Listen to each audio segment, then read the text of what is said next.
Opinião em debate. Oferecimento Unimed. Cuidar de você. Esse é o plano.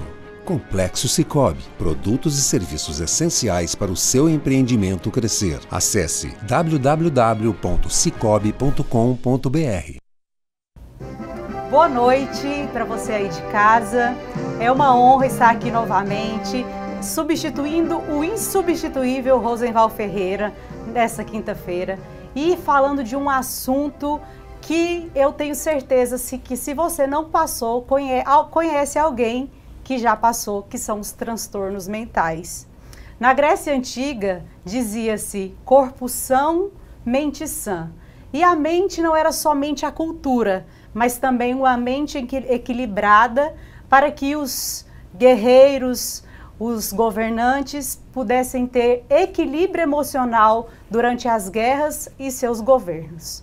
E hoje a gente conta com a equipe aqui fera para falar sobre os transtornos mentais, para trazer conhecimento e, consequentemente, qualidade de vida.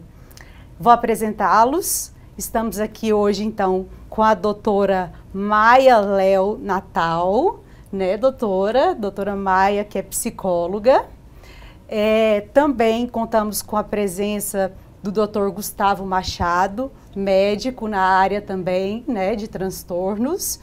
E também com a doutora Ana Lídia Fleury Agel, psicóloga. E com esse time, a gente vai debater aqui no Opinião em Debate acerca desse tema. E eu já vou começar logo trazendo o mais importante, que são os conceitos. E nada mais justo do que começar com o médico, né? Para ele trazer esses conceitos para nós. Doutor Gustavo, vamos lá. O que são os transtornos mentais e quais os principais transtornos que a gente tem hoje na nossa sociedade?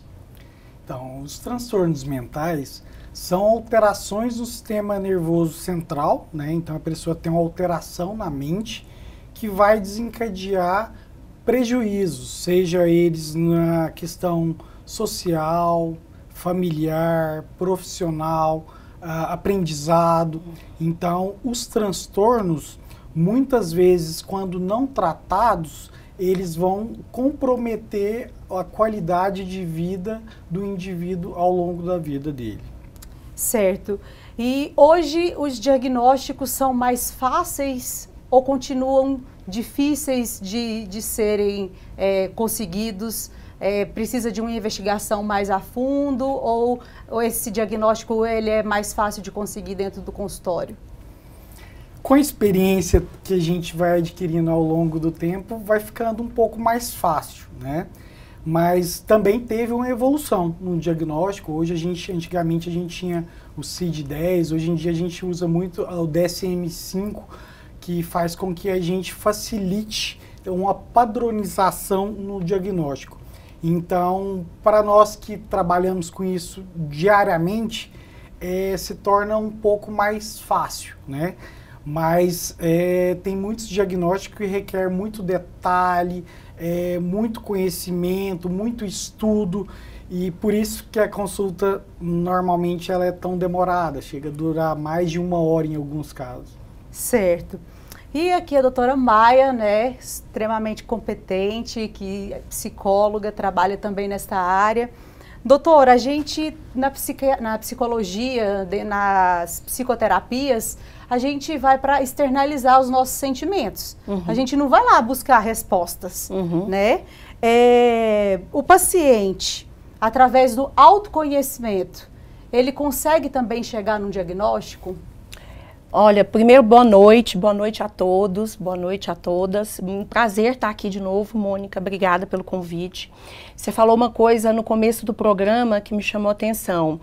Você falou assim, pode ser que você conheça alguém que esteja passando por isso. Eu acredito que hoje é exatamente o contrário. É difícil não conhecer alguém que não esteja passando por alguma situação, algum problema emocional, algum transtorno, ou alguma síndrome, ou um episódio que a pessoa não está muito bem emocionalmente, né? O Dr. Gustavo falou também de uma forma assim que eu achei muito interessante, que é a questão da facilidade do diagnóstico, né? Que hoje a gente tem recursos que facilitam, inclusive avaliações neuropsicológicas, que também acredito que ajudem o consultório, né, doutor Gustavo? E tem uma coisa que você acabou de falar, que foi a pergunta que você me fez, Mônica. Hoje, a pessoa precisa ter um autoconhecimento. Quanto mais ela se conhece, porque olha só, você vai lá no doutor Gustavo, você chega lá e fala assim, olha, doutor Gustavo, tem período que eu me sinto mais para baixo, que eu me sinto mais triste. E tem momentos que eu me sinto mais eufórica, que eu quero fazer tudo de uma vez só. Isso é um autoconhecimento.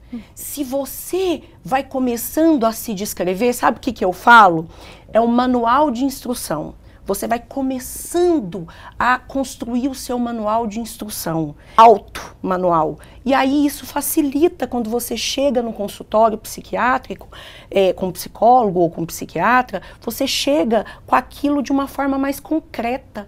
Então, a base de um bom diagnóstico passa pela via do autoconhecimento. E, para mim, não existe um lugar melhor para você fazer isso do que num setting terapêutico. Gente, eu acho que a doutora Maia falou de bipolaridade.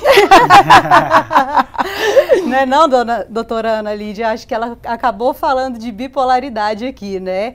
E eu vou aproveitar esse gancho e falar da bipolaridade, né? A doutora Ana Lídia trabalha focada muito em casais, né, doutora Ana Lídia? A bipolaridade no relacionamento entre casais, ela dificulta o relacionamento quando não se entende esse transtorno? Como que funciona a bipolaridade aí em relação ao casamento, ao namoro? É uma pergunta extremamente relevante, porque não há como manter um relacionamento saudável sem conhecer um ao outro. E principalmente sem ter o autoconhecimento. Mas a grande questão é que muitas vezes a pessoa que detém um transtorno, que manifesta esses sintomas, vai ser a última a se abrir para o tratamento. Então, em vias de regra, o que a gente percebe é que o cônjuge que convive com a pessoa que tem um transtorno, que a gente nomeia ele de codependente, né, aquele que convive com o dependente que tem o transtorno, é ele que busca ajuda. É ele que busca o autoconhecimento e o conhecimento de quem ele ama. Então, a questão da bipolaridade, especificamente, é um dos transtornos que mais prejudica o relacionamento. Porque, às vezes, a pessoa está lá ao lado, anos juntos. E, de repente, ela diz, eu não conheço essa pessoa. Porque tem um tempo que a gente vive muito bem, parece um mar de rosas. De repente, tem um tempo que a gente vive que parece um inferno. Eu não conheço essa pessoa com quem eu estou há anos. Então, é muito importante a busca do conhecimento para que você possa compreender a pessoa que está ao seu lado e compreender a si mesma. Até mesmo para sair do processo da codependência, que, querendo ou não, é um ciclo vicioso que reforça, né, o dependente continuar nesse ciclo, já que eu tenho alguém que está aqui mantendo, né, está retroalimentando o meu transtorno. Então é muito importante, quando se fala de relacionamento, falar de transtornos mentais ocultos, que são muitas vezes a maior complicação de um relacionamento. Então, primeiro, a gente parte para o diagnóstico, o autoconhecimento e o conhecimento em conjunto, né? E assim, se confundem muito, né? Se confunde bastante, que a bipolaridade, ela é dentro de um dia.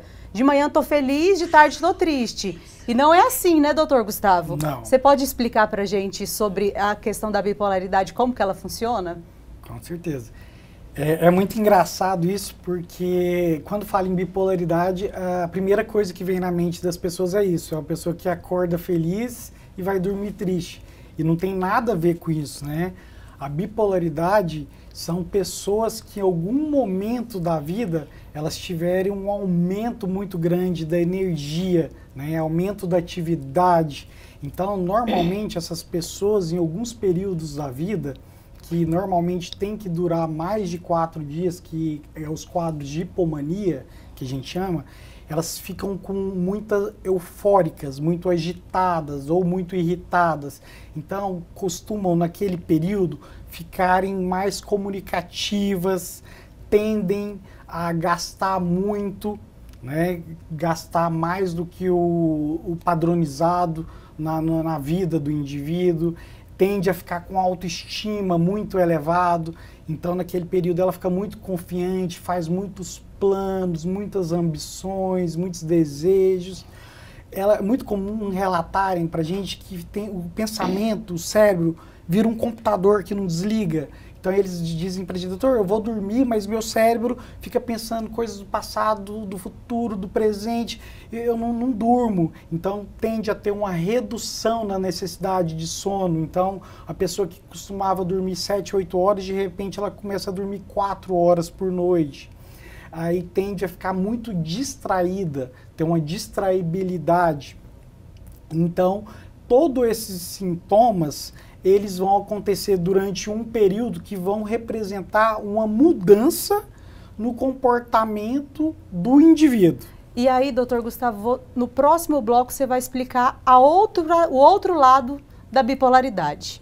Porque agora nós precisamos passar para os nossos patrocinadores, que é a Unimed Goiânia. Cuidar de você, esse é o plano. Bandeira Odontologia Especializada, dentista responsável, Dr. Carlos Bandeira, lá na Avenida Deputado Jamel Cecílio, número 2496, sala A33. O telefone é o 3281-0647. E Águas do Bem, água mineral alcalina Levite, auxilia no tratamento de doenças como diabetes, câncer, é uma excelente antioxidante, é uma das águas mais alcalinas com menor índice de sódio do mundo. Para poder você pedir, é só ligar no 3255-9626 ou no 98452-1234. Nós vamos para os comerciais e voltamos já já.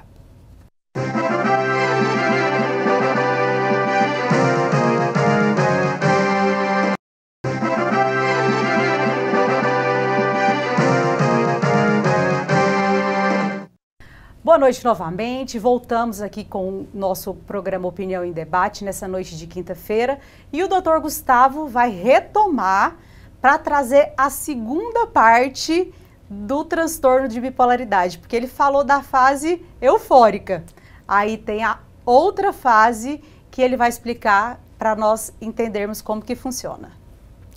Então, depois que passa essa fase, né, da hipomania ou da mania, que é esse aumento da energia, da vontade que o indivíduo tem, ela pode ter a fase da eutimia, que é a normalidade, que ela não está nem ansiosa, nem depressiva, nem acelerada, ela está normal.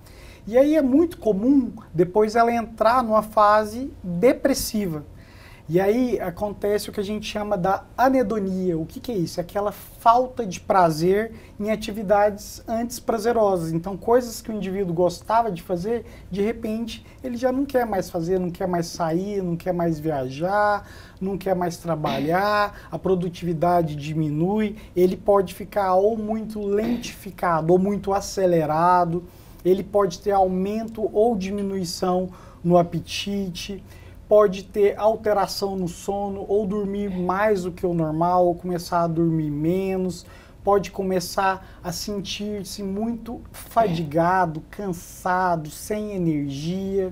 É muito comum também, nesse período, ter pensamentos ruins, podendo ter pensamentos de morte, pensamentos de suicídio, que é algo muito perigoso quando não tratado adequadamente.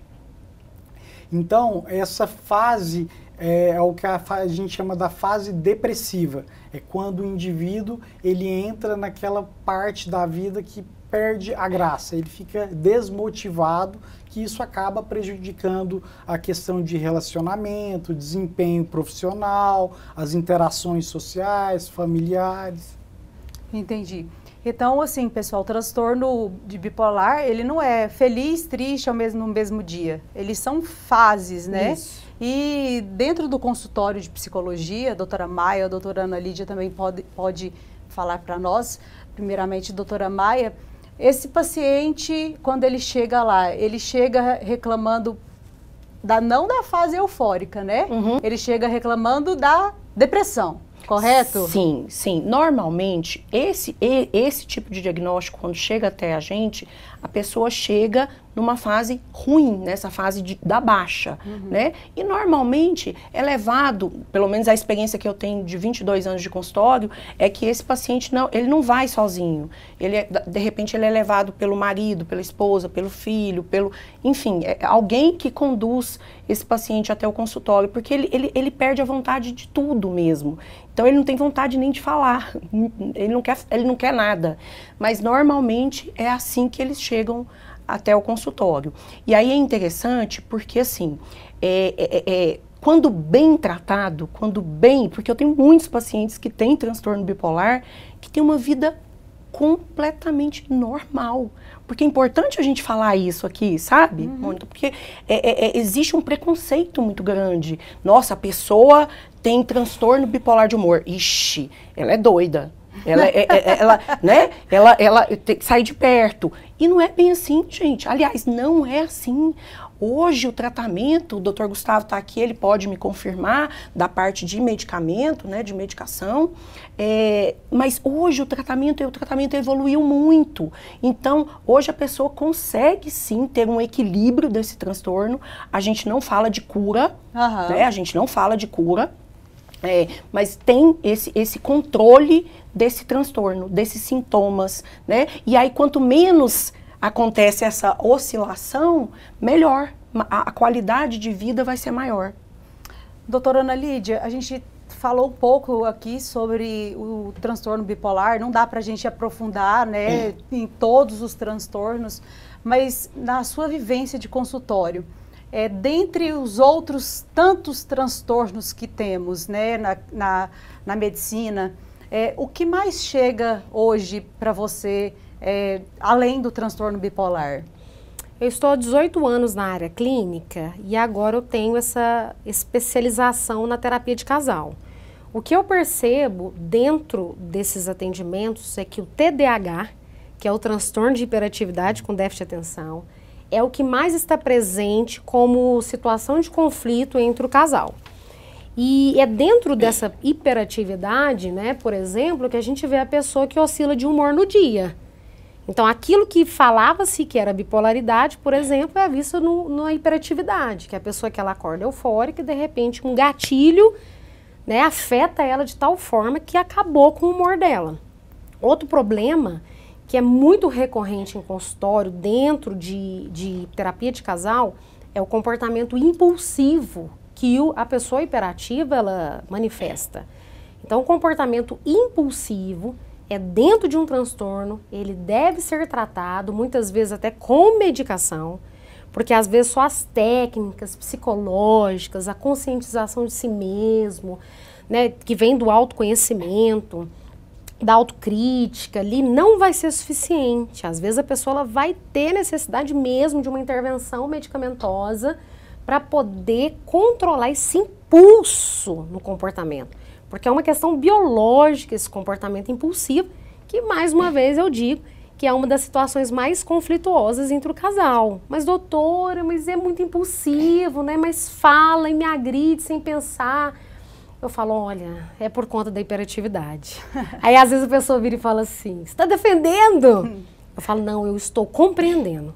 E eu gostaria que você compreendesse, até para não levar isso num sentido de ficar magoada, né? Ficar às vezes ali distante, né, isolada da pessoa, compreendendo que tem tratamento. Então, respondendo a sua pergunta, eu acredito que na minha vivência e nas minhas experiências até de estudo, o transtorno de hiperatividade com déficit de atenção hoje é a maior causa de conflitos conjugais. O TDAH, eu não tenho problema algum em falar sobre o TDAH, né, doutor Gustavo? TDAH, eu sou diagnosticada com TDAH. e tenho uma vida tranquila, normal, depois que fui diagnosticada e tomo a medicação. E é uma das coisas que eu observo no TDAH é a questão da procrastinação. Sim. Eu procrastinava muito. Eu deixava as coisas para a última hora, resolvia tudo atropeladamente e não prestava atenção. Se eu fosse fazer essa entrevista com vocês aqui sem a medicação, eu não conseguiria olhar nos olhos de vocês. Provavelmente algo que passasse na minha frente iria tirar a minha atenção. Sim. Então, isso. E também outras coisas que está por trás do transtorno, que é o TDAH, né? Sim. De déficit de atenção. Então, assim, não tenha vergonha Sim. de falar, de conversar com outras pessoas, de falar o que você sente, porque talvez o que você sente, a outra pessoa também sente, ela já foi diagnosticada e pode te encaminhar também para o profissional. Eu queria só fazer um adendo, que é a questão do déficit de atenção. Né, porque eu falei mais da hiperatividade, que é o comportamento impulsivo, explosivo, às vezes agitado, impaciente. Sim. E que às vezes tem essas oscilações de humor no dia. Mas o déficit de atenção, que está dentro do mesmo transtorno, e que às vezes pode ser predominante em uma pessoa, é quando essa pessoa ela parece muito desatenta no relacionamento. Aí o outro vem e fala assim, parece que ele não se importa comigo. Parece que não tem amor. Não tem amor. Não tem saudade. Não tem saudade, não lembra de datas. Tudo que eu peço, esquece. Parece que não concentra no que eu falo, não me ouve. Sabe, não tem o cuidado com a casa. Aí é a pessoa desconcentrada. Porque dentro do transtorno de hiperatividade com déficit de atenção, a gente usa dois termos, que é o impulsivo e o desatento.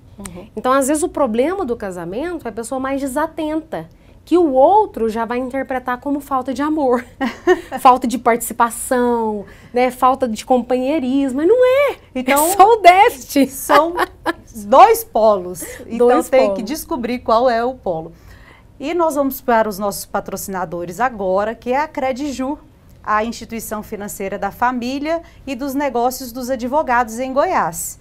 Filie-se e aproveite as vantagens dos produtos e serviços bancários com maior eficiência e menores custos. O telefone é o 3216-0102. E o Complexo Sicoob, com mais de 2.000 pontos de atendimentos espalhados pelo Brasil. O Sicoob é a escolha certa para administrar a conta corrente da sua empresa. Afinal, nela você também é dono e participa dos resultados com serviços e produtos essenciais para o seu empreendimento crescer. Pessoal, nós vamos para o intervalo comercial e vamos voltar com assuntos melhores ainda do que esses que a gente tratou aqui. Voltamos já já.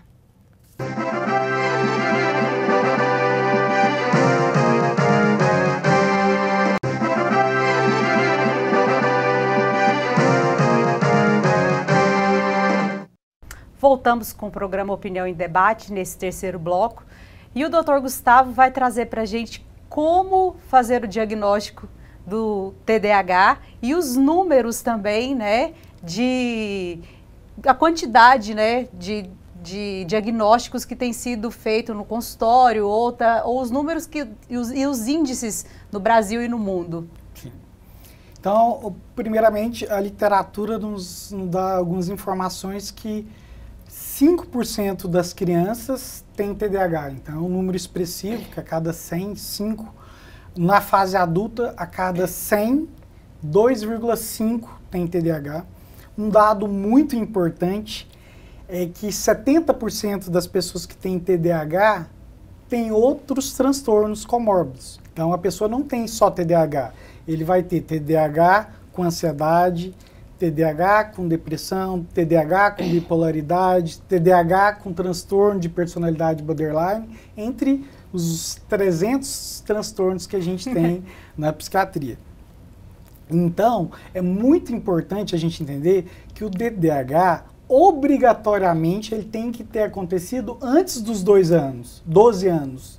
Ninguém desenvolve o TDAH na fase adulta. Ela levou o TDAH. Inclusive, 60% das crianças vão persistir o TDAH. 40% vão remitir na fase adulta, entre os 12 e 20 anos.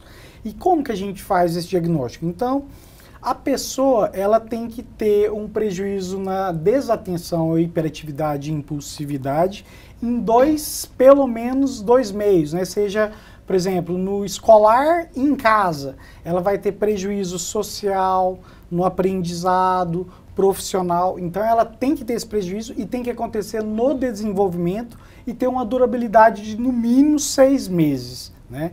E na desatenção, o que a gente observa na desatenção? A gente observa aquela pessoa que comete muitos erros por descuido, por não prestar atenção, dificuldade de manter o foco numa leitura, numa conversa, num filme. É muito comum quando chamam o seu nome, parece que estão longe, parece que nem é com ela. A gente também observa que elas têm muita dificuldade de organizar as atividades do dia. Então, passou o dia, não conseguiu organizar nada, não fez nada, o dia não rendeu, aí acaba procrastinando muito. A gente também percebe uma certa dificuldade com atividades que exigem um esforço mental muito prolongado. Por exemplo, revisar um trabalho, alguma coisa que ela tenha feito para ver se está tudo certo, tudo ok. Perde muitas coisas, então chave, relógio, óculos.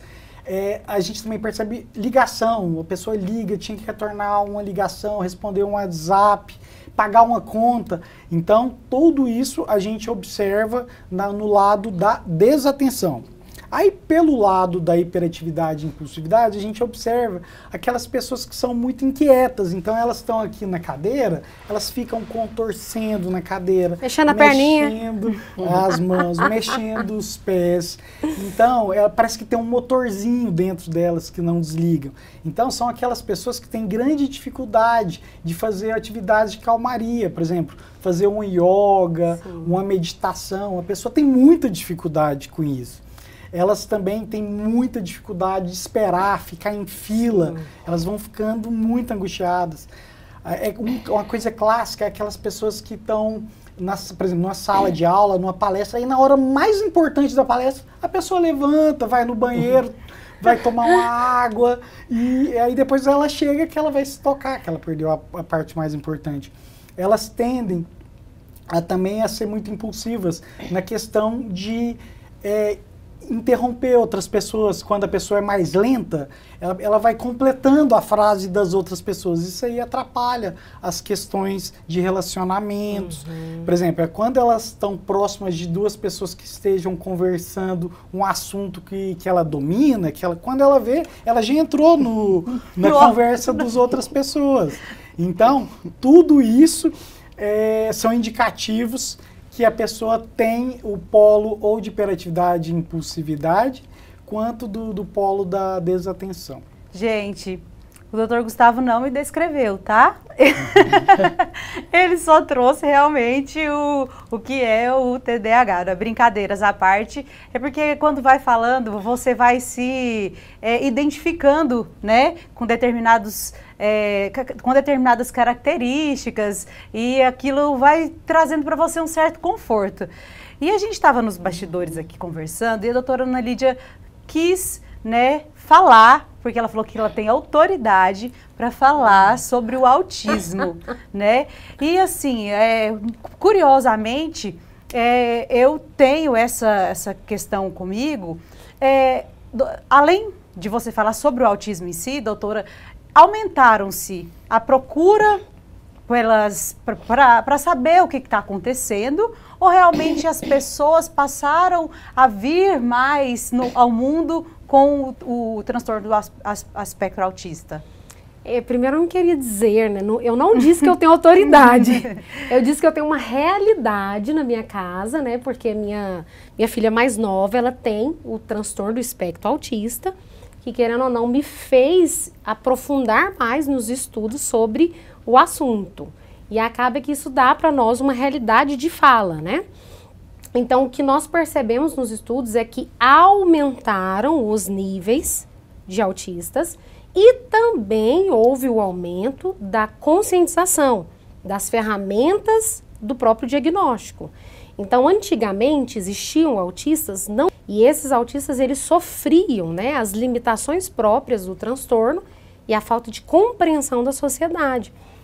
Então, hoje nós temos duas questões. Aumentaram-se os recursos para que a gente possa compreender e que possa tratar, mas também, por outro lado, aumentou-se consideravelmente. Hoje nós temos, em média, 1 para cada 35 crianças. Então, há 5 anos atrás, um estudo recente, que depois eu posso deixar a fonte aqui, era 1 para cada 70. Então, perceba que é o dobro, foi aumentado num período de 5 anos. E nesses estudos, eles ainda fazem uma projeção. E aí, quanto que você acha que ainda vai crescer? Né? Então, tanto do nosso assunto do diagnóstico, por exemplo. Desde quando eu tive a minha filha, o meu olhar clínico, ele teve uma expansão. Então, de pacientes que eu já atendi há um tempo, em que esse diagnóstico não era tão acessibilizado, tão compreendido, eu estava ali, por exemplo, no TDAH. Certo? De repente eu falei, opa, tem espectro autista aqui também. Ah, eu estava tratando só ansiedade, eu estava tratando fobia social, eu estava tratando, sabe, outras questões. De repente eu falei, olha, isso aqui se enquadra no TEA. Então é muito importante que a gente perceba que adultos hoje estão sendo descobertos, né, já tendo um autismo desde muito tempo, que trouxe limitação, tanto na questão do aprendizado, principalmente para a questão social, né? Porque o autista ele tem mais comprometimento social do que até de aprendizado. Porque em muitos eles têm até um QI elevado, uma superdotação, uma autodidata às vezes, né?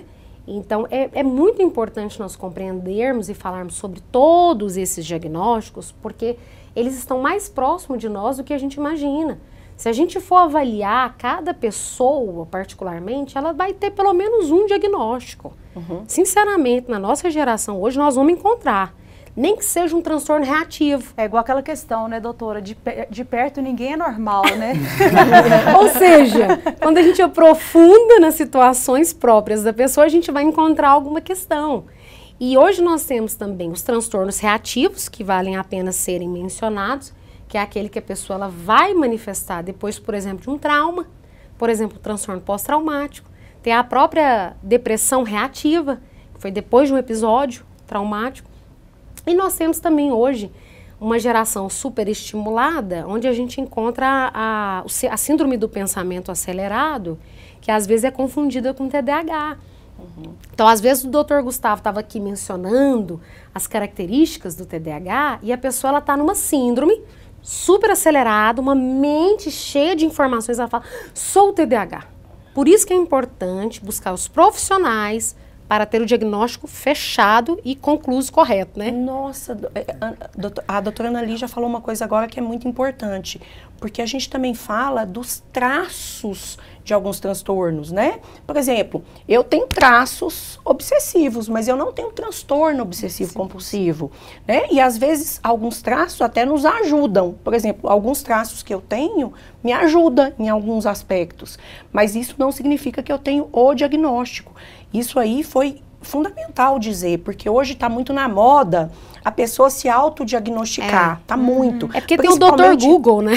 Dr. Google, Instagram, né, YouTube. Então a pessoa ela pega ali, nossa, eu sou acelerada, nossa, às vezes eu perco a atenção. Pronto, eu tenho déficit de atenção com hiperatividade. E não é bem assim. Não é. Foi ótimo ter e às vezes faz esse autodiagnóstico, ou muitas vezes tem realmente o diagnóstico e usa isso como muleta ou desculpa. Isso acontece demais? Demais. E como que você faz isso, trata isso no consultório? Principalmente, eu acho, sabe com quem, doutora Maia? Com crianças e adolescentes.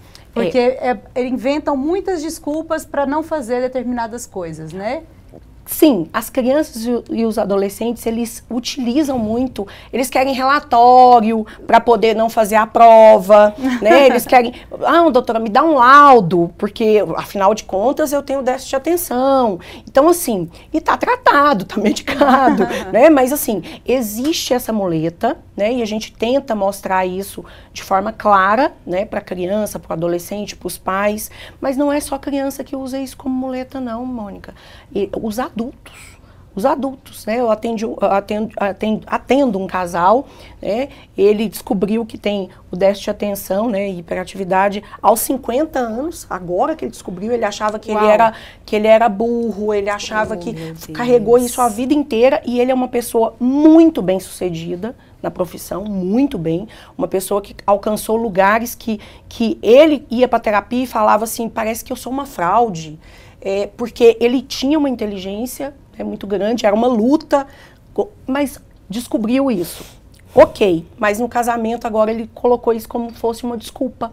Uma desculpa. Então assim, não, você tem que entender que eu tenho TDAH, você tem que entender que não é que eu não quero te ouvir, é porque eu não dou conta de te ouvir, né? Então a gente tem que tomar cuidado, porque a pessoa, eu como Gestalt terapeuta, que é uma abordagem, né, uma linha de olhar o ser humano, que é baseada na fenomenologia, então a gente olha para o fenômeno, a gente olha para a pessoa, é muito perigoso a pessoa sentar ali na minha frente e ser um diagnóstico. Ela não é um diagnóstico, ela é uma pessoa, né? Eu sou a Maia, uma pessoa que tem uma história de vida, que tem princípios, que tenho situações familiares que me trouxeram até aqui, mas eu não sou o diagnóstico. O diagnóstico faz parte de mim. E não adianta também ter o diagnóstico, buscar os profissionais, ter a receita médica, ter a ajuda do psicólogo, psicoterapeuta, perdão, pegar todas as orientações multidisciplinares que são os exercícios físicos, a nutricionista, tudo que envolve o tratamento, colocar debaixo do braço e ficar fazendo o papel de vítima. Sim. Né? Então, a gente precisa primeiro conhecer, buscar e agir. Né? Não adianta a gente debater o assunto, ficar ali com tudo na mão e não fazer realmente o que é necessário ser feito. Nós vamos para o intervalo comercial e a gente volta para o último bloco.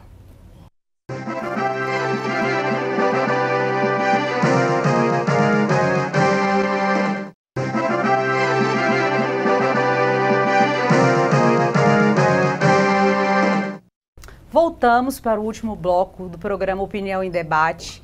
E esses profissionais maravilhosos aqui que trouxeram tanta informação relevante para você buscar ajuda ou ajudar alguém. E eles vão trazer agora aquilo que faltou, o X da questão, o que ficou dentro do coração de cada um que eles gostariam de trazer para vocês. E a gente vai começar com a doutora Maia.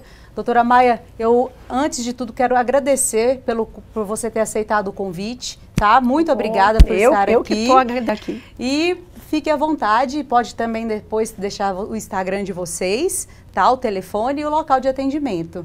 Tá. Então, primeiro, muito bom estar aqui para falar sobre saúde mental e principalmente com esse time aqui que eu estou adorando ouvir, porque é muito bom quem fala e sabe do que está falando. Gente, o que eu queria falar para vocês é o seguinte, tomem cuidado com essa coisa do autodiagnóstico. Procure um profissional, procure uma pessoa que realmente vai saber te conduzir a ter uma qualidade de vida maior. Hoje, trabalhando no consultório, né, às vezes 10, 12 horas, né, com essa experiência que eu tenho, a gente tende a buscar um trabalho em equipe. Com psiquiatra, eu converso muito com os psiquiatras que atendem meus pacientes, com nutricionista, porque hoje a gente também tem que entender que o organismo como um todo, a gente não falou disso, mas o intestino hoje é uma coisa que precisa ser muito bem acompanhada, porque o intestino envolve muito questões de oscilações de humor, né? Então, a atividade física, que já foi mais do que comprovada, a eficácia nos tratamentos, então é um conjunto. Mas eu vou realmente reforçar, faça psicoterapia. Fazer atividade física não é terapia, ler um livro não é terapia, tomar um café com um amigo não é terapia. Terapia é terapia. Terapia é ouvir o que quer, ouvir o que não quer. Terapia é chorar um dia, é sorrir outro dia. Terapia é se autodescobrir. E isso vai te ajudar profundamente em qualquer busca de diagnóstico e de tratamento. seu Instagram e o telefone. Meu Instagram é Maia Léo Natal, Maia com Y, Léo, L-E, 2 L's no final, Natal. E o meu celular é 99316-1619. Doutor Gustavo, e aí, o que ficou no coração para poder passar para os nossos telespectadores em relação ao nosso assunto? O primeiro ponto é que eu percebo que a medicina ela foi esquartejada, né? Então você vai num psiquiatra, no neurologista, ele só quer avaliar a sua mente. Você vai no ortopedista, ele só quer olhar a fratura. E o paciente é um ser humano, ele tem coração, ele tem alma, ele tem sentimento. Então você tem que ter esse cuidado de avaliar ele como um todo. Então a gente busca muito investigações de questões orgânicas, né? Por exemplo, problemas na tireoide podem causar depressão, baixa de vitamina B12 pode causar ansiedade, Alzheimer, baixa de B9 pode diminuir energia. Diminuição de magnésio pode causar problema cognitivo. Pessoas que não fazem ingestão de peixes, ômega 3, é muito importante porque ele é um antioxidante. Então, essa avaliação psíquica vai muito além da medicação. A medicação muitas vezes é um detalhe que é muito importante e a psiquiatria ela visa uma coisa: melhorar a qualidade de vida do indivíduo.